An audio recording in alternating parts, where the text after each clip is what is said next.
Good afternoon, everyone. I'm so delighted that you could all be here today for our launch of Global Trends 2023. Now, this is just a snapshot of what we have for you from our Great Britain findings compared to the world. But as you've probably seen on our social media channels and beyond, we're launching our global report today too, so much more insight for you to get your hands on. So my name is Billie Ing, and I'm the global head of Ipsos Trends and Foresight at Strategy 3, our consulting division. And I'm delighted to be joined today by my colleague, Nick Chiarelli, who's an engagement manager in my team and has decades of experience in looking at trends, identifying trends, and activating them for our clients' businesses. And also our guest speaker, David Mattin, who is the founder of New World Same Humans, a weekly newsletter on all things trends, technology, and society. So our agenda today, I'm going to give you a short introduction to Ipsos Global Trends and set the scene with a little bit of background context. I'll then hand over to Nick to share the findings from Great Britain in comparison to the rest of the world. We're then going to ask David to respond with some of the observations from his perspective. And then before we close, we'll have time for a short Q&A. So as you're listening to our presentation today, please do use the chat box to ask all of your questions, and we'll come to as many of those as we can towards the end. But just to set the scene a little bit. So we're entering a new world disorder where we can no longer just focus on the one big issue at hand because there are so many interrelated issues at play. If you like, we're in a world not in crisis, but in crises. We've come out of the pandemic to find ourselves in an inflationary context in many markets around the world. There are wars raging across many different regions, and the war in Ukraine is obviously having an impact on the energy systems. And all of these things are exacerbating to cause a bigger crisis indeed. And actually, if we look at the words of Adam Tooze, who's a professor at Columbia University, he has coined a phrase for this called the polycrisis. And in his view, it's where the whole of all these issues is even more dangerous than the sum of its parts. And actually, if we look back to a piece of work that we did last year called the predictions poll, we can see signs of concern about this year and the polycrisis from the British public too. So nearly 9 in 10 of us expect prices to rise faster than incomes in 2023. Thinking back to those balmy days last year, it's not surprising that nearly 6 in 10 of us think that this year will be the hottest year on record for Britain. However, in that sort of keep calm and carry on mentality, over half of us are optimistic that 2023 is going to be a better year for us than 2022. But of course, we can't rest on our laurels. These crises are not going away anytime soon. We need to come together as citizens, as consumers, as businesses, as brands, as governments, to really collectively come up with a solution. But how do we make sense of this in this world, and what are the solutions that we can come to create together? Well, at Ipsos, one of the things that we want to do to help us understand this new world disorder and the polycrisis that we find ourselves in is to really take a human-centered view of foresight. And that's why we're so delighted today to be launching our biggest ever Global Trends edition. It's the most ambitious global trends research we've ever conducted at Ipsos, covering 50 markets. We've spoken to more than 48,000 people around the world, and those 50 markets cover 70% of the world's population and nearly 90% of the global economy. And for you aficionados out there, you'll know that the way we identify trends and create foresight within Ipsos is to use our theory of change. And this is where we look at 3 different independent but interrelated levels of change, from the big macro forces that are acting out across the world, the big external issues that are impacting us as people, as citizens, as consumers. They're impacting governments and businesses and corporations. They're the environment, if you like, in which we have to live. On the far right of our theory of change, we also have the signals. These are what we call expressions of change, real-world ideas that are playing out on the ground in the different markets that we have been looking at. And at the heart of our theory of change is where we track shifts in societies and markets and people over time. And we're delighted actually today to bring you nearly 3 decades worth of trend data to this presentation. And it's this analysis that allows us to land on our trends. And this is the framework that we developed just over 3 years ago, where we landed on 12 trends about being human across time. And as you can see, these cover a really broad variety of issues and ideas, from healthcare through to climate issues. Authenticity is king is our trend around brands. We cover data and tech and many, many more issues. Now, we've got just about an hour together today, and I'm going to hand over to my colleague Nick, who's going to take us through just some of the headlines from our British data compared to the rest of the world. But as you can see, there's much more behind the scenes. So please do download our global report and dig into more issues. So over to Nick.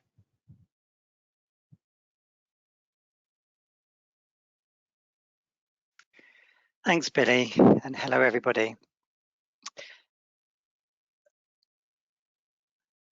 The polycrisis is not just a concern for academics, media, and economists. It's a very real and very severe combination of challenges that are directly affecting the lives of ordinary people.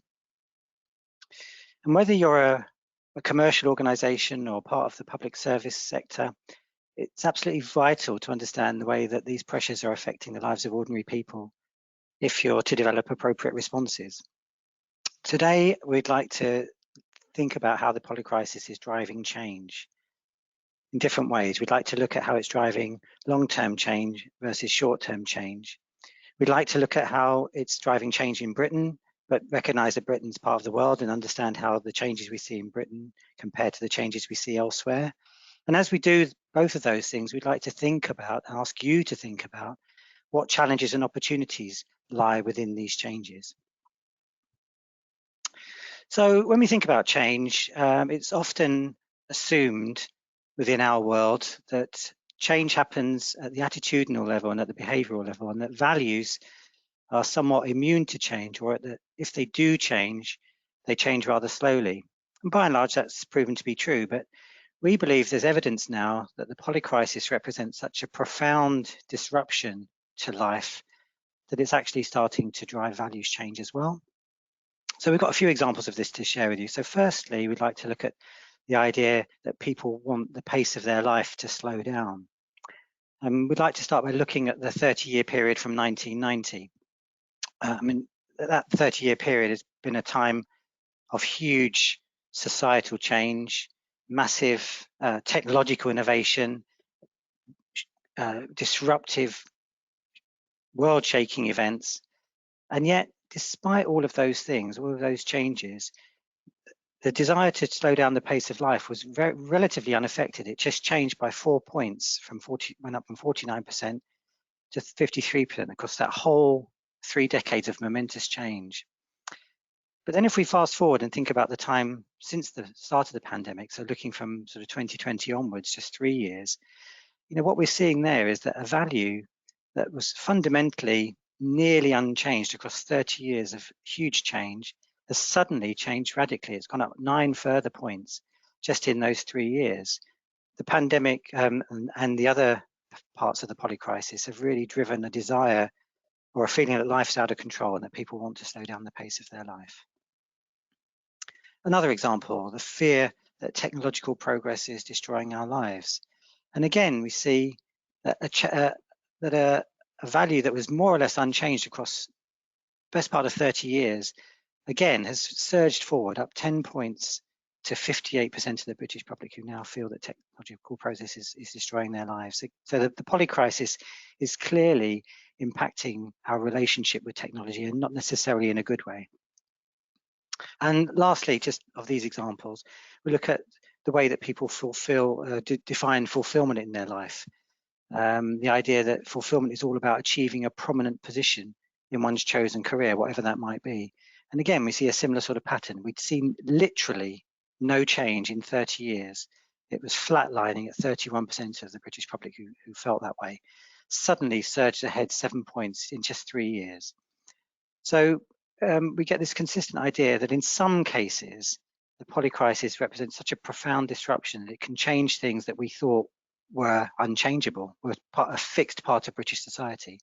So I think there's a couple of things to flag here. One is that these 3 changes are actually very interesting in and of themselves, and hopefully you've been busily thinking of applications and innovations that you can bring to the market that help people with these newfound attitudes and values that they have.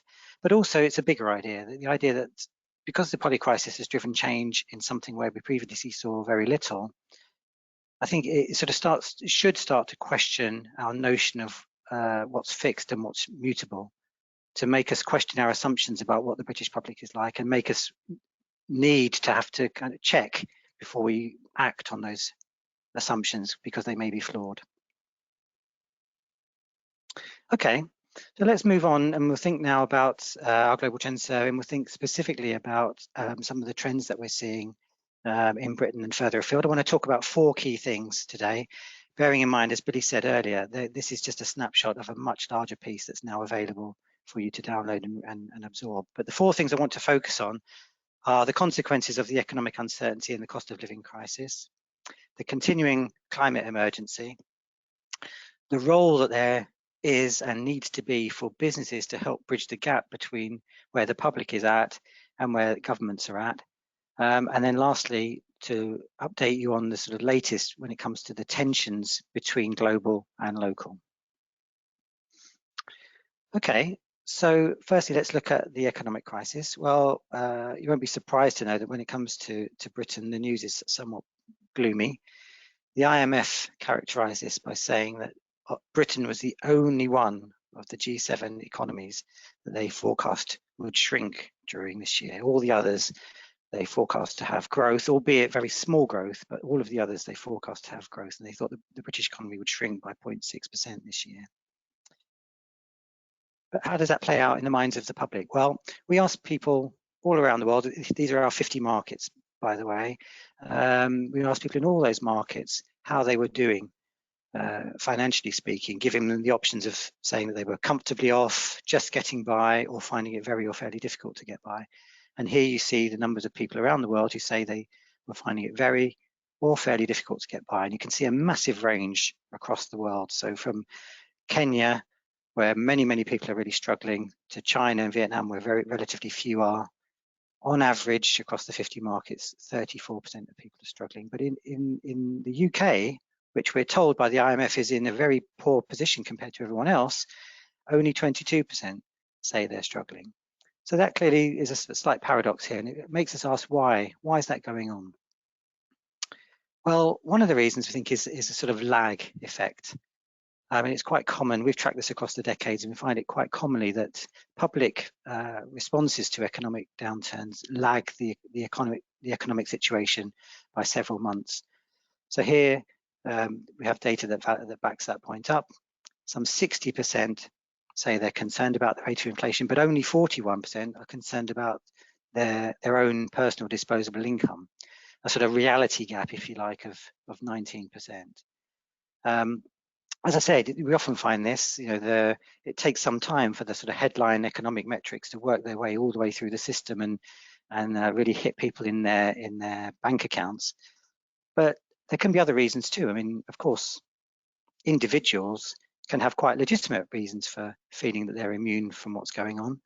They might be expecting a pay rise or a promotion, or they might be expecting some other form of windfall. But aside from those lucky individuals, we think there's a lot of heads being put into a lot of sand here. We think there's a lot of sort of delusion and false optimism, and there's a lot of shock coming further down the line. So if you're a brand, there's a couple of sort of warnings here. One is that perhaps you need to just gear up for when those shocks finally hit through to the spending patterns of the public. And secondly, you should ask yourself, are there practical steps you can take to help people with their spending to help them sort of maintain their lifestyles wherever possible? Are there sort of innovations you can make? And there are, I mean, and brands are already active in this space, very much so. We've got a couple of examples here. So in the UK, Aldi, which is well known, of course, as a sort of budget-friendly supermarket chain, it's launched even more new services designed to help their customers to navigate this time.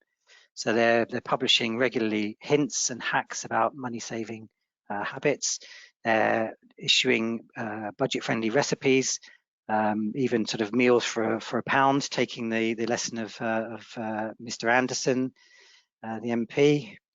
And they've even now launched a special buys range of products where they've negotiated incredibly good deals and can put products right into the front of the store on a temporary basis, just based on their buying power. And these change twice a week. Their special buys range, includes all kinds of things from household goods to food items. Further afield, in Egypt, there's a startup, Bekia, which is now paying people to collect and return all forms of waste, be it household waste, plastic waste, digital technology waste.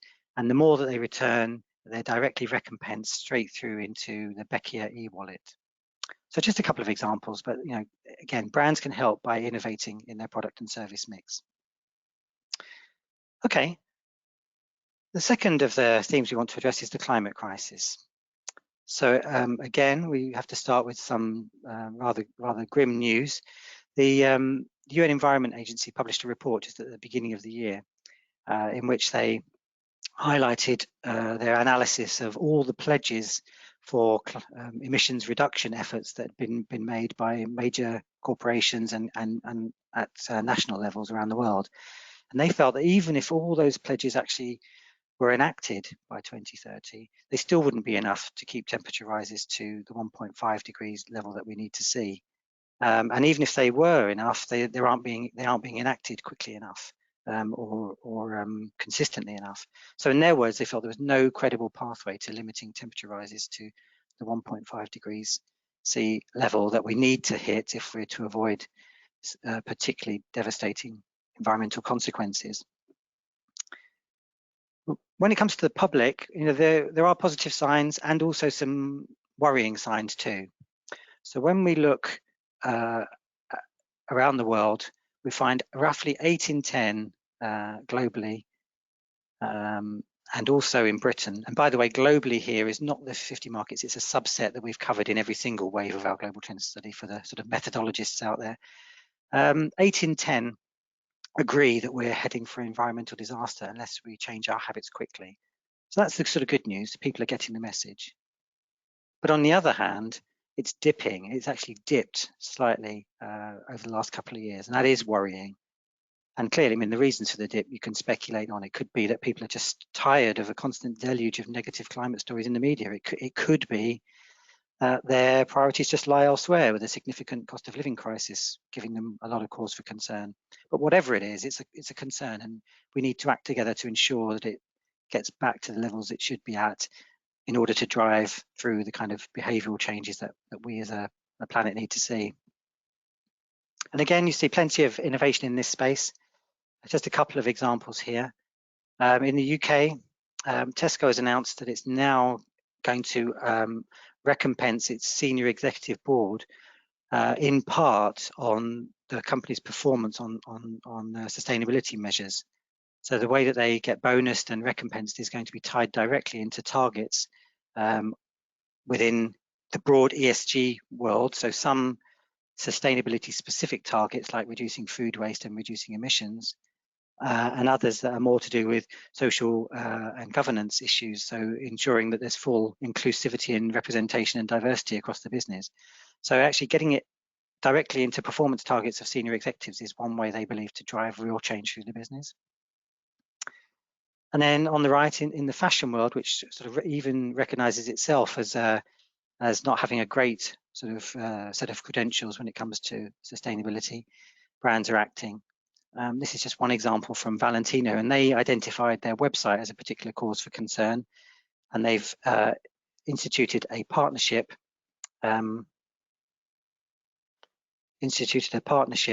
with Karma Metrics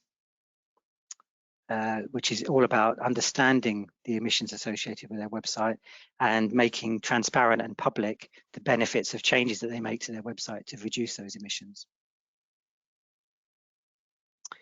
Okay, so let's look at the third one, which is we characterize as a sort of pushback against the establishment.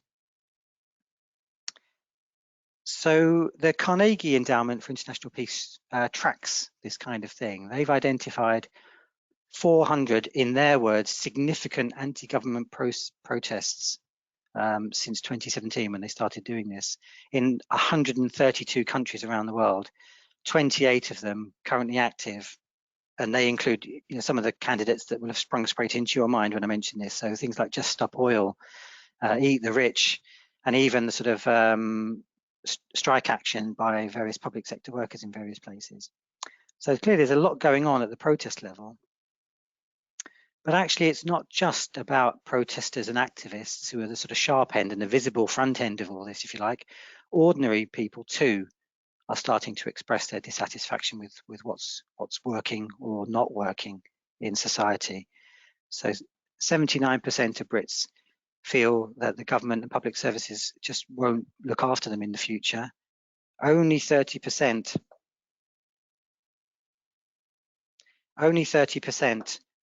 feel that their national government is good at planning for the long term and thinking sort of 10 years out. So putting measures in place to demonstrate they've thought about what's coming down the line and have got good protective measures in place for their citizens.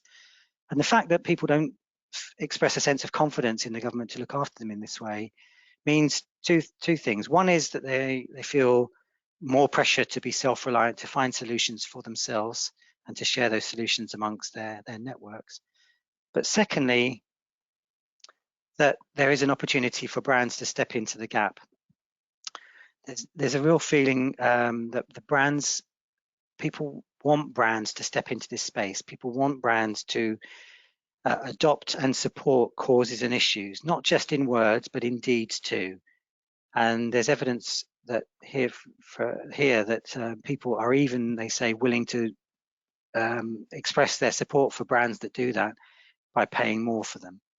So there's a rising tide of support for brand action. And it's not just support, it's almost like a call for brands to be in this space. However, there is a cautionary note too. It's not everybody that feels this way. So here we asked people specifically in which of these different sectors of marketing and products do you feel it's important that you find alignment in values terms with the brands that you buy from. And just direct you to the bottom of this chart for the moment. So the numbers saying none of these and don't know. So about 4 in 10, if you combine those together, about 4 in 10 simply aren't really bothered about brands doing that. So while overall, I just said a minute ago, there's more and more appetite for brands to step into this space, there's also plenty of people who clearly want brands to just concentrate on doing the basics, just doing their job of selling the right products at the right prices and leaving it there. So for brands, there's clearly a choice to be made. Do you step into this space? We'd say yes, there's a need for that, but only if you can prove that you've already got brilliant basics in place, rather than only focusing on the brand purpose. You need actually to make sure all the fundamentals are addressed before you even can start thinking about doing that.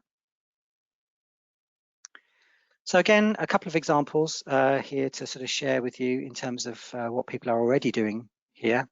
So Publicis Group have launched the Working with Cancer Pledge, which is a sort of global initiative that companies can sign up to, where companies demonstrate their support for employees who've been diagnosed with cancer. And it's not just about public expressions of support, they also need to sort of demonstrate real change within their businesses and practical solutions that have been put in place to support people, perhaps to continue working for as long as they want to, if they're in this situation, or support for them once they're unable to do so.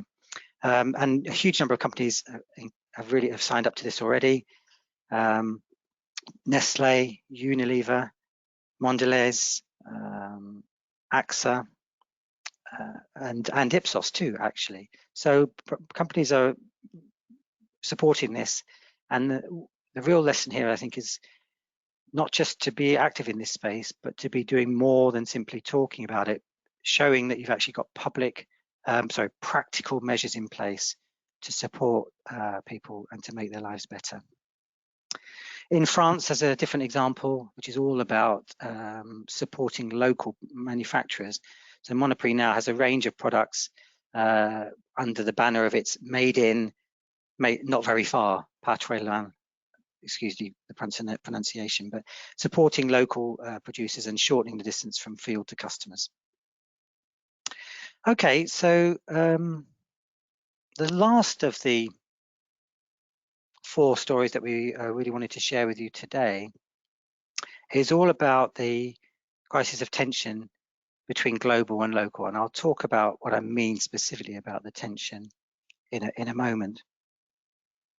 So firstly, I mean, people have been talking for a little while now about, or asking the question, have we reached peak globalization? Has globalization peaked? Or, put slightly differently, have we reached the end of the era of hyper-globalization? And it's certainly true that the economic statistics do suggest that to be the case. So the proportion that global trade takes up out of the total global economic output has actually peaked before the global financial crisis, and it's been just moving sideways ever since.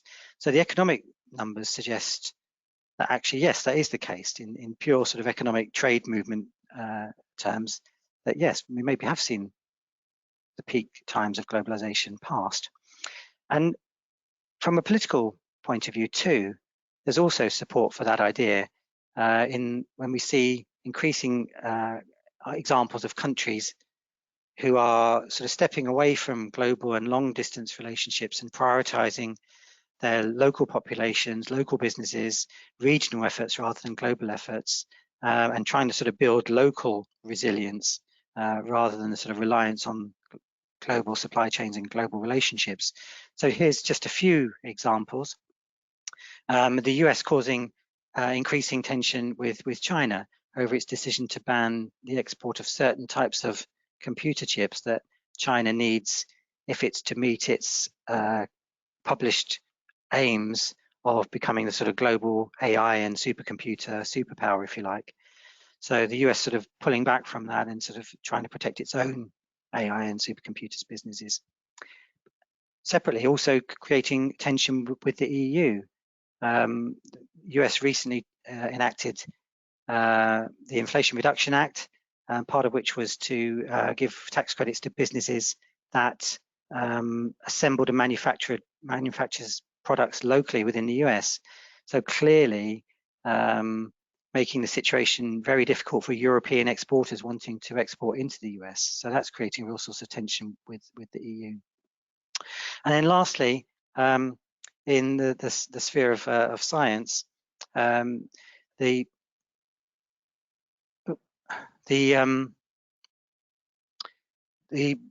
Brexit negotiations, which have been sort of ongoing ever since we took the vote in 2016, all those years ago, still causing issues and tensions between the EU and the UK. This example is all about science and science funding.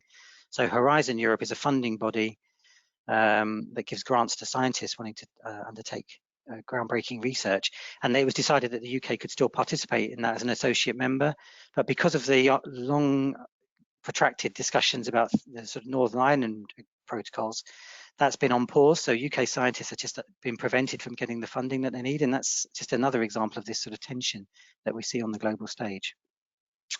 So the tension though comes from another angle too, and it's partly that ordinary people don't seem to share the misgivings of the politicians or the economists. Increasing numbers of people feel that globalization is good for their country. So in Great Britain, the numbers of people agreeing with this statement has risen from 41% in 2013 to 61% now. And that's true globally too, albeit that the positivity towards globalization does vary hugely from one market to another. But the drift is generally speaking up. And partly that, I think, is because people now are more likely than before to feel commonality with people in other parts of the world. Perhaps it's the pandemic, perhaps it's the cost of living crisis, perhaps it's the climate emergency, but people are more likely now to feel they're in the same boat as people elsewhere. It's not everyone, but it's definitely an upward movement. So that in the UK, for example, the numbers of people feeling that they're more likely to describe themselves as a global citizen than a citizen of their country has gone up from 32 to 44%. And we're also seeing a real payoff potential for global brands, which took a bit of a pause during lockdown as supply chains were compromised. But we seeing them take a big uptick in the last year. So there's more interest in the benefits that global brands can offer. And this, I think, gives a real a question for brands. Where do they want to sit along that spectrum? Do they want to be at the global end or at the local end? So we've chosen a couple of examples, one from either end. So in the UK, you may have seen recent commercials for Hyundai. The idea of the commercial is that people are trying to find their local dealership through the voice app on their phone, and they're mispronouncing the brand terribly. We tend to call it Hyundai in the UK, and that takes them to all kinds of wrong places like High-End Pie in the picture here, or Highland Eye, a fictitious opticians, or High and Dry, a fictitious hair salon. And what Hyundai are trying really to achieve with this is really position them, strengthen their Korean credentials, strengthen themselves as a global player. And that's very different from what Danone is doing, which is all about positioning themselves as a local first player, really shortening the distance between customer and field, both for positioning, branding reasons, but also because they believe it pays on the bottom line by reducing cost overheads and supply chain costs. So deciding where to play on that spectrum is a key decision point for brands, we feel, over the coming years. Okay, so we promised you sort of 4 stories, and we did say, just a snapshot of a much larger set. Just like to finish with just a couple of observations, more general, and then like to hear what David makes of all this. So first thing is that the polycrisis is complicated. We're not just talking about separate challenges of climate, cost of living, and so on. We're talking about very, very interrelated, where if you fix one thing, it maybe pushes something else out of kilter. And that demands a really complex, well thought through response. So the polycrisis we saw is affecting values. It's driving values change. It's driving some global values commonality, but it's also maintaining in certain situations local differences. So we're not saying here that individual countries don't matter anymore, but we're saying it's very much a case-by-case sort of situation. There are still local issues. We did not cover them today because we really wanted to focus on the global situation and how it compares to the UK.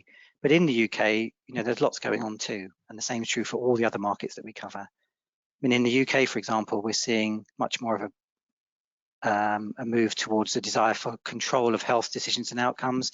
We're seeing a resurgence of nostalgia. We're seeing a real feeling about social inequality and injustice, and there are more, which we can tell you about very happily.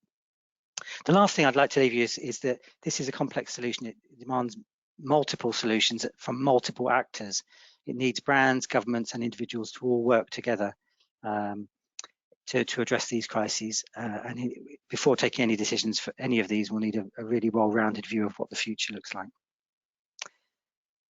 So that's it from me. I mean, I'd like to pass over to David at this point. I mean, David, we've talked about a lot here: polycrisis, polyvalues, polysolutions. Are there bits in that you'd very much like to respond to? Yes, indeed there are. Thank you, Nick. I would love to respond to one particular strand of that. So as you all heard at the beginning from Billie, my name is David. I write this newsletter on trends and technology called New World, Same Humans. And I speak to organizations a lot about what's coming down the track and what it means for them. Often technological change is what I'm talking about. It's a fascinating set of findings that Nick is revealing today. There are so many strands I could draw on. I want in the end to just draw on this one strand that you can see on your screen, this big jump in this sentiment. I fear technological progress is destroying our lives. That was up 4% in the 30 years from 1990 to 2020, and then 10% in the 3 years from 2020 to 2023. That is, in my view, an arresting finding. And I just want to take my 10 minutes to explore that, to dive into it, to think a little bit about what's driving it, and to finish then by asking, where is that heading? What does it mean for all of us? What does it mean for business, including you, of course, inside your businesses? So let's dive into that a little bit. It's worth noting right at the beginning, this of course comes off the back, this finding comes off the back of the pandemic, which pushed a lot of people deeper into the internet. And I suspect that is a part of what's driving this. But it's clear there are two deeper structural forces driving this. This finding comes amid a hugely significant moment for technologies, particularly for digital technologies, the technologies that have been remaking our lives across the last 20 or 30 years. There's a constellation of technologies right now that are remaking the internet, and we all feel that. In 2020 and 21, there was a whole lot of talk about, and you heard it, I'm sure, about blockchain and Bitcoin and Web3 and the metaverse too. Those hype trains have died down a bit now, I think it's fair to say. And a lot of the excitement, a lot of the talk right now is about this man that you're about to see on your screen, Sam Altman, and his organization, OpenAI, and the tool they are making, the AI text tool they've made, GPT-3, better known or also known as ChatGPT. And as you know, that is an incredible AI text generation tool that creates eerily convincing, eerily human sounding text outputs. And it can do all kinds of things. It can summarize huge documents in seconds. It can write you a short story in the style of Oscar Wilde. It can answer your questions about the real world, and most of the time it gets them right, which has led lots of people to think that it could be a replacement for online search for Google. And this tool is part of a huge wave of so-called generative AI innovations that are hitting us right now. So as well as this kind of text tool, you have text to image tools like DALL-E 2, where you can type a little description of the illustration you want, and within seconds that beautiful illustration will be there with you. We're seeing text to video tools, text to music tools, where you can describe the music you want and the AI will create that music. These tools are creating another huge wave of excitement, hot on the heels of all the Web3 hype and the metaverse hype, but also a wave of concern, because people are asking quite rightly, what about toxic, prejudiced outputs of these tools? What about fake news and disinformation? I mean, these tools will hugely amplify those problems. And what, of course, about jobs? Are we about to see a whole ton of knowledge worker jobs, even creative professions, essentially automated away by AI tools that can now write and create illustrations and create music and all the rest of it? And it is notable that just a few days ago, for example, right here in London, the law firm Mishcon de Reya posted a job advert for a legal prompt writer. They essentially want someone who can whisper to ChatGPT-3, so that tool will do a lot of the document summarization tasks and contract writing tasks that are usually left to lawyers. And that's causing people to ask, you know, will anyone think of the highly paid city lawyers? So that is driving a lot of the fear. Now look, OpenAI is a US company, of course. A lot of this technology is still coming to us from the US, but this is happening here too. This is 11 Labs. They're a UK-based startup. Just 3 weeks ago, they launched an eerily convincing AI voice tool. So this is a voice cloning tool. It will clone any voice and reproduce it. You just give it a few snippets of the voice you want to be cloned, and then you can write anything. You can write any text and it will speak it in that voice. Now look, 3 weeks ago, mischief makers got hold of this tool and they used it to clone the voice of various celebrities, including David Attenborough.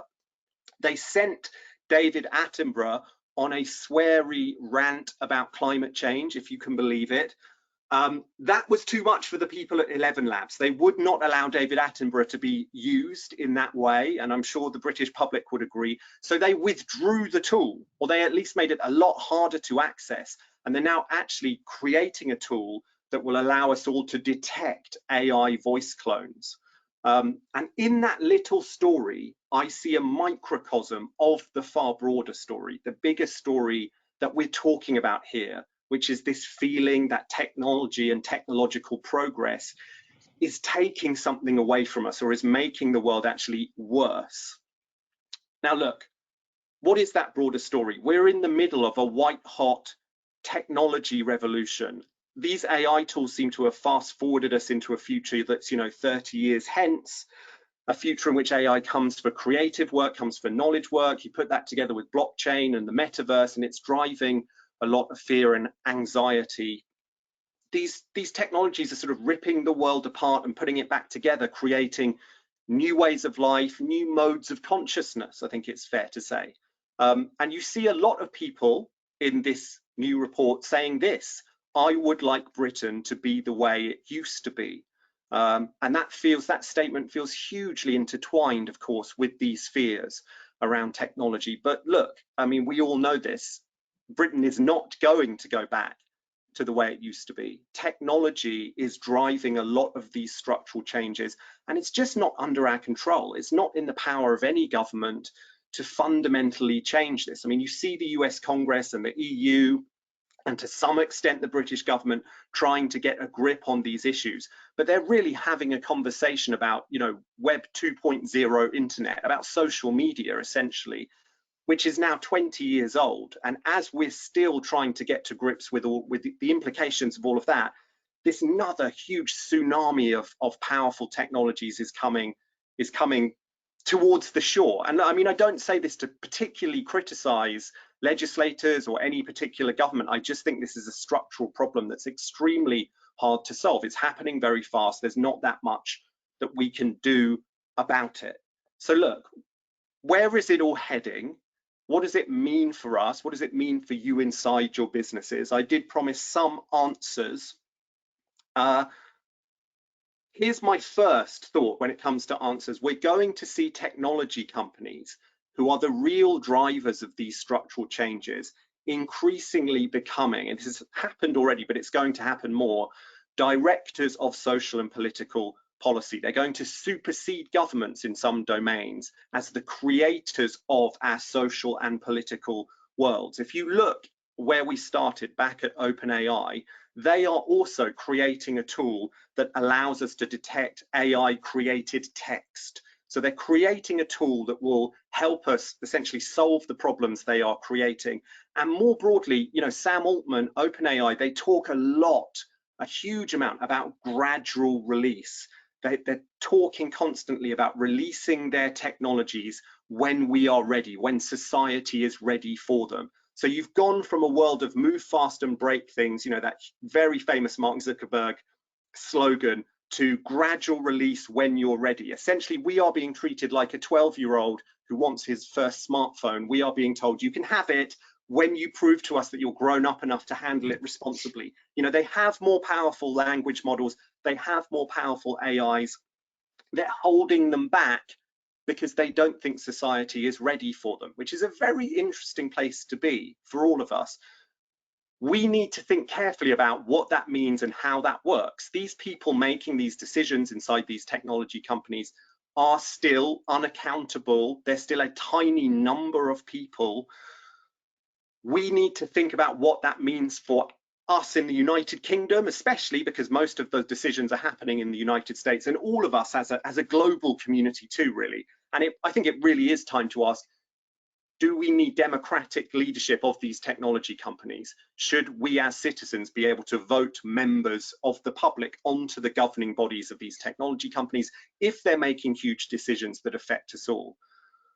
Most organizations, of course, are not technology organizations. Most of you are not sitting in technology organizations. What does it mean for you?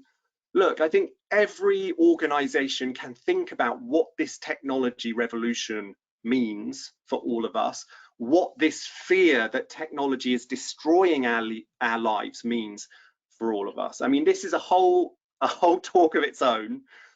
Fundamentally, my closing thought would be, I think we're seeing people questing after new forms of control and autonomy in the face of this very fast, very chaotic, unpredictable technology crucible we now live inside. And there's all kinds of dimensions of those quests for control and autonomy personally that you inside your organizations can think about.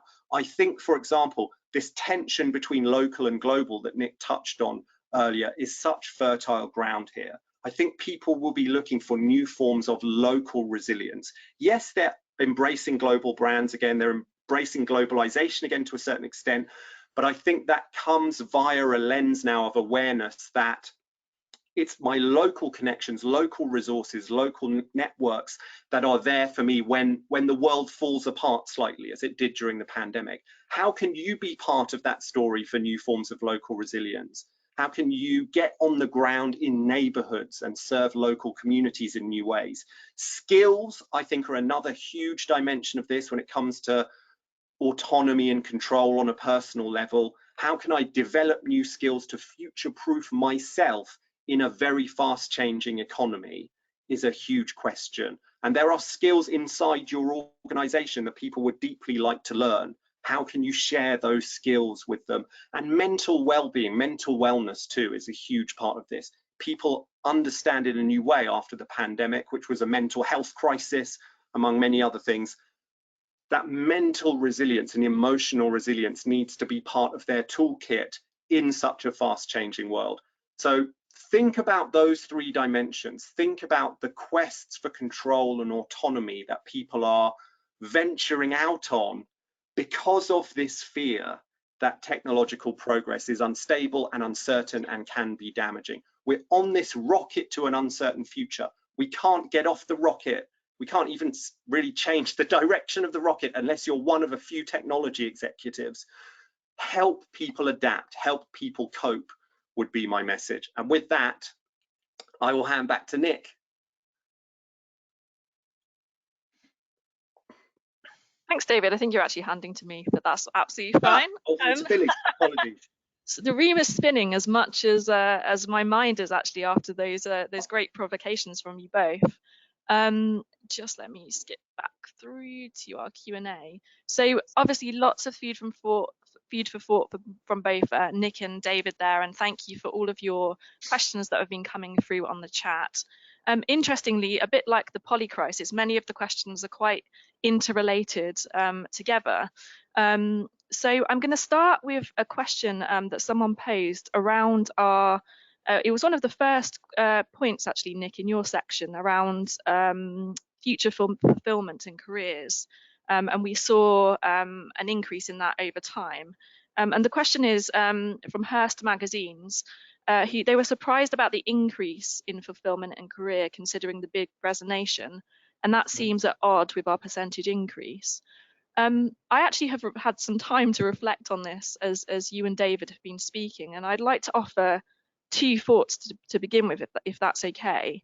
So I think one of the things that we've seen during let's say the so-called Great Resignation is the fact that people have actually been taking their careers into their own hands.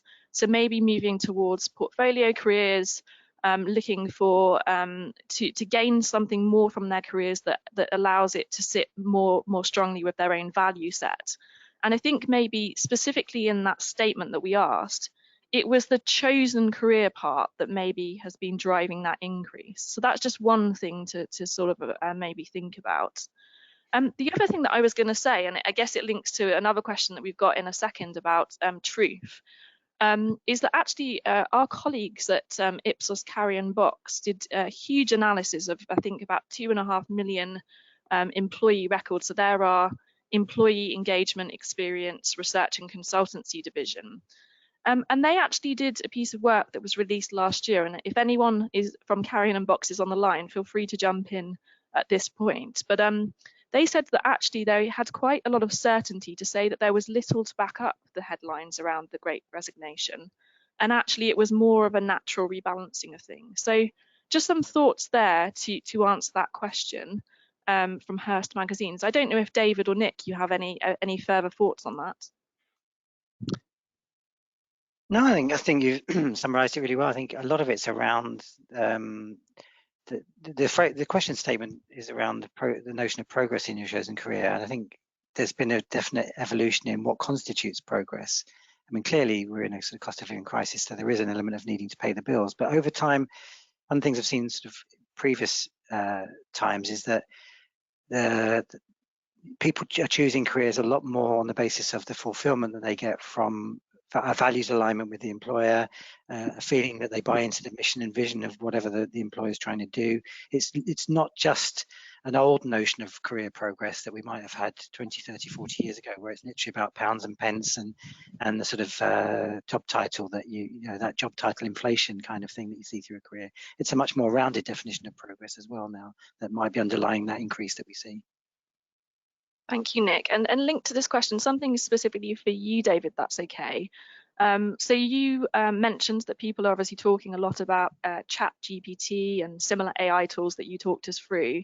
Obviously, that's going to have a huge impact on work and the availability of jobs. Do you think that's really going to happen? And if so, what kind of jobs do you think will be most at risk? Yeah, it's a great question, and I think we're at it's such a fascinating juncture we're at, because we always knew AI would eventually sort of smash into the real economy. We expected it to, you know, smash into jobs and automate jobs away. But if you look at the kind of jobs we expected it to hit first, they were, you know, the kind of rote tasks that are, you know, they're very domain specific, they're formalized, there's a set of rules, you follow them. We expected AI to be able to handle that relatively soon, and we expected jobs at the other end of the scale of that spectrum, you know, complex knowledge worker jobs, especially creative jobs like writer or illustrator or, you know, poet, not to be impacted. This set of generative AI tools has almost really flipped that on its head. And when, you know, I mean, illustrators now are being deeply disrupted. There's no way around it. They are being deeply disrupted by these text to image tools, where anyone now can create a great looking illustration using one of these tools, and they would have had to pay for that before. I don't think so. Yes, we're going to see huge disruption. These tools, I mean, look at what Mishcon Duray are doing. Chat GPT, these generative AI tools are going to hit a whole range of you know, high prestige, complex knowledge worker jobs, architect, lawyer, writer, you know, report writer, illustrator, and so on. But we're not anywhere near really a situation where AI can sort of do those jobs on its own, if that, and often that doesn't even really make sense. What we're going to see is those jobs changing, and people who are able to use these tools will be hugely amplified in their output. And so the nature of the job is going to change. You're going to have to get good at communing with these tools if you want to be a high flyer in that domain. I mean, this thing everyone's saying, I mean, it's already old, but it is kind of true. AI is not going to take your job at the moment on the whole. When we're talking about this domain of knowledge worker jobs, someone using AI really well could take your job. I think that's where we're at right now with that. Okay, so one to continually watching for sure. Thank you, David. We've probably got time for one or two more questions. Something in one for you, Nick, if that's okay. So we've mentioned a few times we've only been able to sort of scratch the surface in terms of the insights and the trends that we've covered today. Are you able to give us maybe one more sneak peek at what's in the longer report? Sure, yeah. I mean, there's so much to choose from. I think I'd probably want to flag up the changing nature of the health dynamic and conversation and priorities for people around the world. I mean, up until quite recently, we'd seen, you know, physical health really taking the priority for most people. And that's still very, very important. People wanting to enact the right kind of processes to keep their physical health strong. But mental health caught up really quickly, and it's almost on a par in many, many markets now, with in terms of the priority that people place now on their mental health versus their physical health, very, very close. So I think it's almost as if we're seeing the emergence of I hate to use the holistic word, but see the sort of more emergence of a more genuinely holistic approach amongst ordinary people by putting those two things on a par and recognizing how closely linked they are. The mental health thing, saying that is particularly of concern amongst some of the younger parts of the public. So it's something we really do need to pay particular attention to in terms of supporting them through what are going to be very difficult times and a very uncertain future for them. Something juxtaposed with what David was saying about the technological progress, I think it can be said that the younger people are clearly in a world of quite quick disruption and have had the hardest pandemic, if you like, than many of us. So definitely a polycrisis of sorts for them as well. So the last question that I have, and this is quite a big question, and I'd be interested to hear both Nick and David's reflections on this. Given the findings that you've taken us through, Nick, and also the contribution that you added, David, is truth, or at least finding the truth, one of the big issues that we're going to have to tackle in the future? Shall I jump in first, David, and then you could then? Sure. I mean, absolutely. I mean, one of the things that we do at Ipsos is we're big believers in data triangulation, for one thing.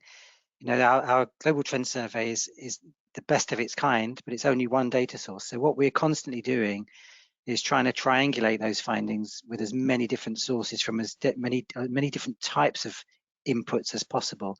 So looking the signals tracking we do, for example, that's a way that we can see that the marketplace is responding.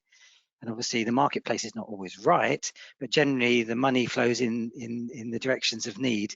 So that's one thing, but also just other data sources from social media listening, through looking at real behavioral data, qualitative work and semiotics and ethnography. All of this, we do a lot of that work to try and triangulate these things, because fundamentally, there's a complex story out there, and trying to get a handle on the full sort of Rubik's Cube of how it relates to one thing relates to another is really challenging nowadays. You're quite right, or your questioner was quite right. Thank you, Nick. David, any final thoughts before we close? Yeah, I mean, I would see that question through the lens of, the quote unquote ordinary person, all of us as citizens, our sort of search for truth. And it clearly has become a lot more complex. And I think taking the very long view, what's happening is a form of return. We, in the 20th century, had this strange, relatively short period of one-to-many sort of centralized broadcast media that created a single narrative that was on the whole reliable, that all of us could kind of commune around and believe in. That had not been the case before the 20th century really much, and it's now not going to be the case again. Everyone has a voice, everyone is online, everyone's talking to everyone else.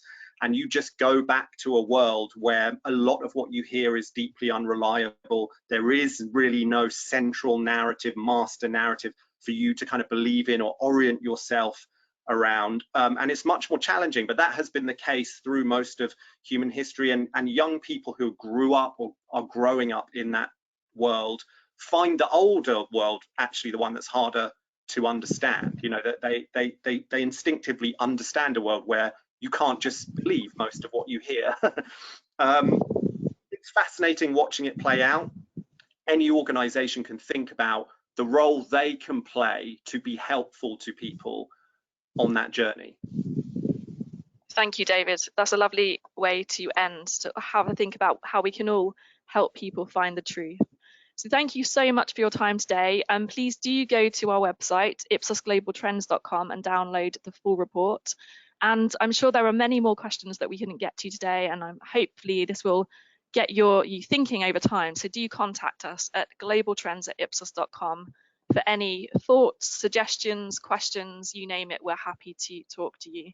So thank you so much again for your time, and have a wonderful afternoon.